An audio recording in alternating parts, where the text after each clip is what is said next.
Do do do do do do do do do do do do.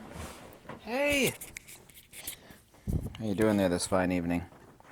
Saw nearly a dozen wild turkeys on my farm yesterday. Big, gigantic birds. Of course, I know they're big. It's like, wow, that's a lot of turkeys. I wanted to do like a primer on a retroduction in very short order because people's attention spans are very short quite often, and I'm writing a little booklet on retroduction. It's the ancient lost art of apophatism. I don't know if you know it or not, but apophatism is the second word in the title of my YouTube channel, which is Theoria Apophasis, which means synthesis through retroduction. Na theurgy vis-a-vis or through by means which of apophatism. But I myself, oddly enough, find it perplexing that people don't get objective negation.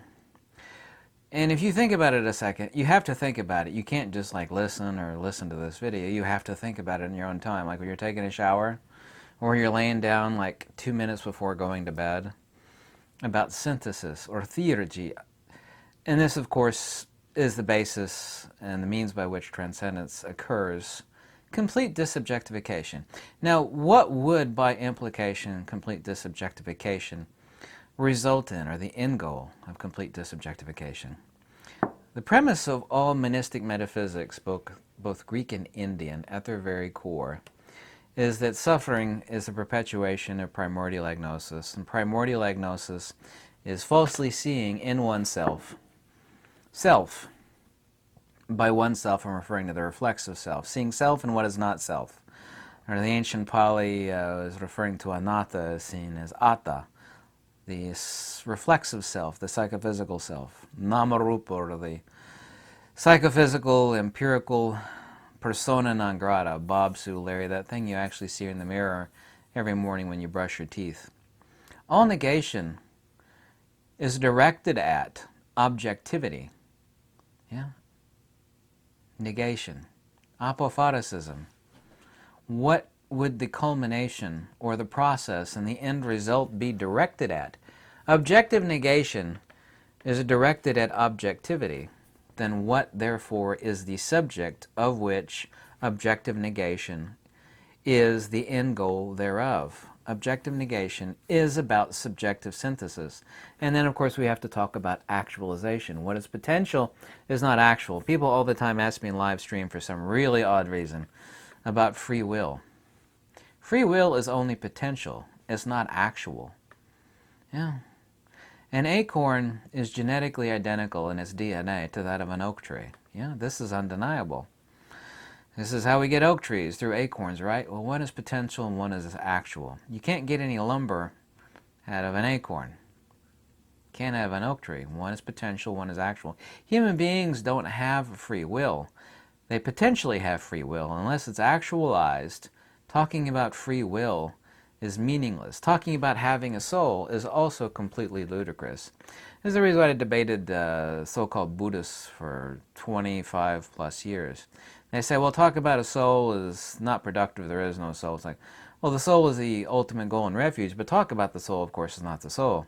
Talking about ham sandwiches and soup doesn't feed anybody either. Talk is just that. It's just talk. You actually have to make what is potential actual. Perfect example of free will is like a dog. A dog doesn't think anything out. I mean, if you kick a dog, not that you should do that, if you kick a dog in the butt, it's going to turn around and bite you right in the leg and you're going to bleed all over the place, right? Its will is completely reactive. That is not free will. It's the total opposite of free will. A lot of human beings, of course, act like a dog, too. If you walk up to one and slap some stranger on the street, they're going to turn around and punch you. They're not even going to think about it. It will be spontaneous. It will be primordial.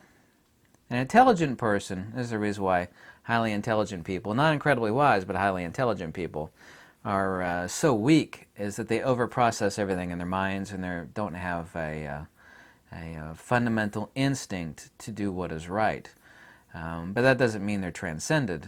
It just means that they overthink things. But a person who thinks will think something out upon an action happening to them before they actually react. Pure reactivity is not free will, so human beings don't have free will. They potentially have free will, just as an acorn potentially is an oak tree. And you can't get any lumber out of an acorn. But all retroduction, of course, is actualization. Objective negation leads to subjective synthesis, and I don't understand at all why people don't understand that. Objective negation leads to subjective synthesis. Apophatism or theurgy, or the basis of transcendence, always is objective negation.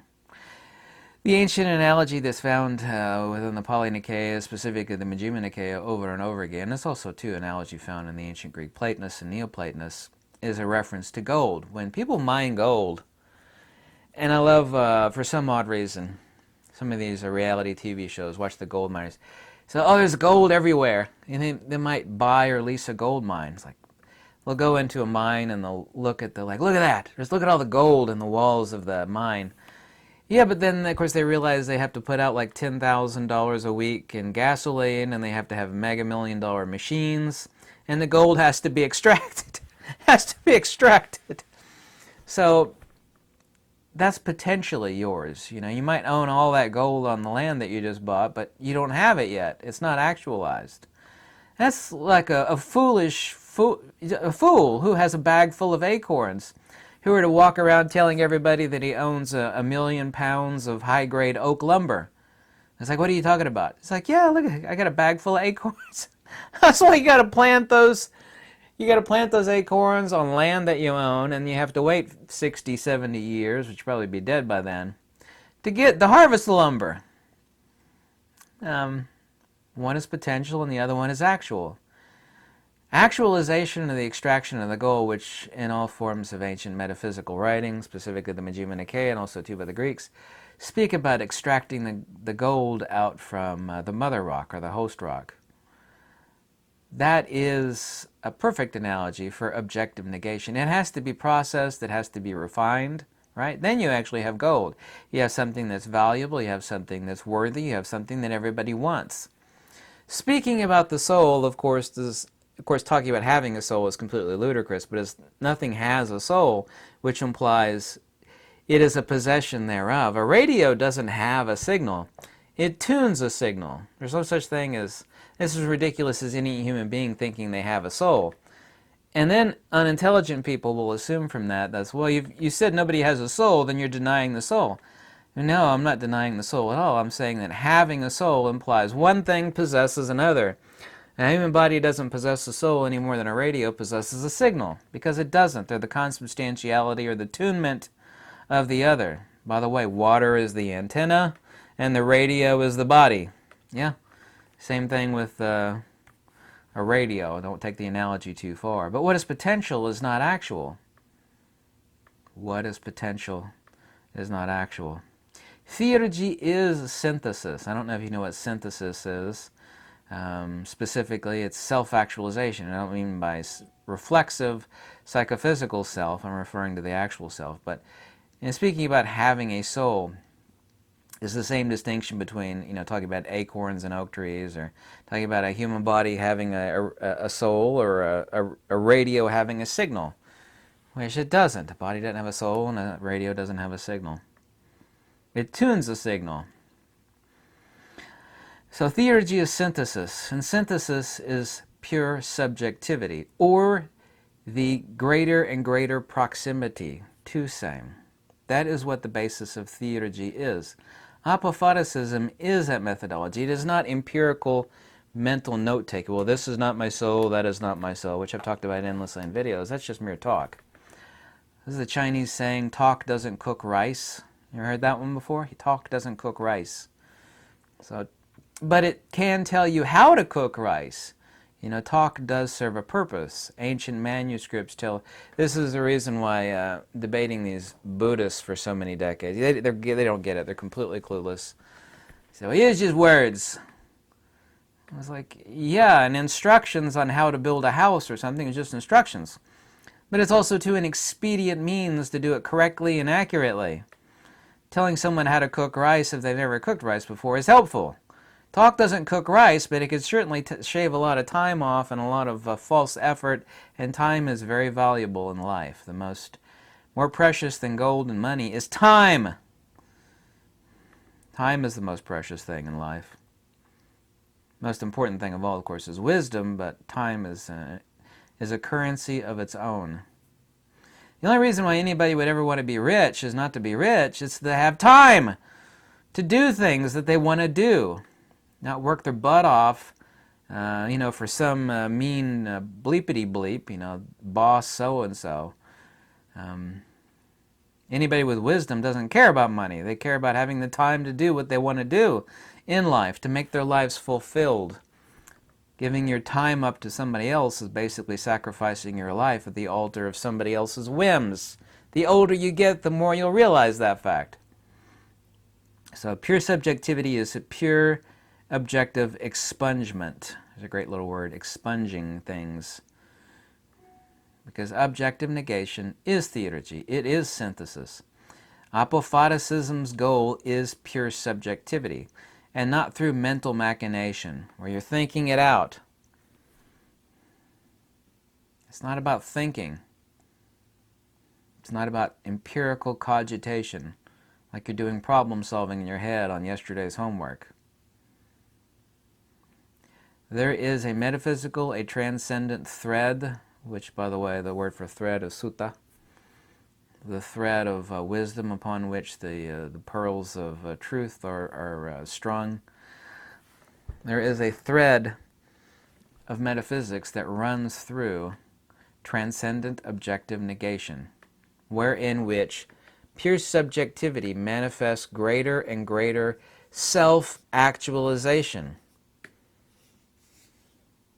Pure subjectivity is actualization. It is extraction or refinement of the gold from the host rock. It's the old saying is, how do you find a needle in a haystack? You don't go looking for the haystack using induction or deduction like Sherlock Holmes would. You know a needle is made out of metal and the hay is flammable. You light a match, you let it all burn.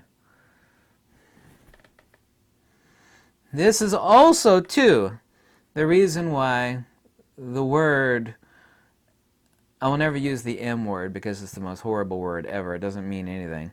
The ancient word for what the wisdom masters would engage in, to engage in theurgy, the word jhana, the word jhana comes from the word jayati, which means to burn. It means burning away objectivity such that pure synthesis is made greater and greater self-proximal. Self-proximal, where you are proximal to that which you truly are, as the ancient saying goes, tattvam asi, or aham brahmasmi. I don't know if you know what that means. Tattvam asi, self-proximity. That is what retroduction is for. That is what apophatisism's entire process is. But you can't sit there, you can think about it and say, well, this is obviously a logical process. But it's not itself any form of mental cogitation or thinking or, problem solving analytically, like Sherlock Holmes sitting there burning wood inside of his head, trying to figure things out through deduction and induction. Retroduction is something completely transcendent. It's the ancient lost tool of the Pythagoreans, the Platonists, and the Egyptians. It has been completely lost, 99.99% lost to the winds of time. And before I kick off and croak, whenever that is, 10 years from now, 15, I would at least like to reintroduce it to a small sliver of the world so that it doesn't die out completely. And anyway, that's a very, very rough primer of retroduction. I hope it was sufficient. You have to think about it on your own. You just can't listen to what I said. You have to, well, is that guy right? Does it make perfectly logical sense? Of course it does, but you have to think about that on your own. You think, well, what would this process be? You also have to do that on your own. It can't be given to you. The only thing I could do in a video is flap my lips. Just like instructions on how to cook rice. Instructions are helpful, but it still doesn't cook the rice. You're going to have to stick your own rice in your own stove and cook it yourself. because nobody can cook it for you. Is that old saying, lead a horse to water, but you can't make it drink? It's the same thing. Anyway, I hope you like this video. If you do, any donation is always kindly welcome, because I'm saving for a vacation I'm never going to be able to take. Never, apparently. Oh my God, I just sold an invention of mine a couple weeks ago. And the property taxes hit. My car outside needs $1,500 of repairs. If you ever get 2 steps ahead, you'll end up going 3 steps backwards. That's life. Yeah. Oh well. Thanks for watching. Goodbye.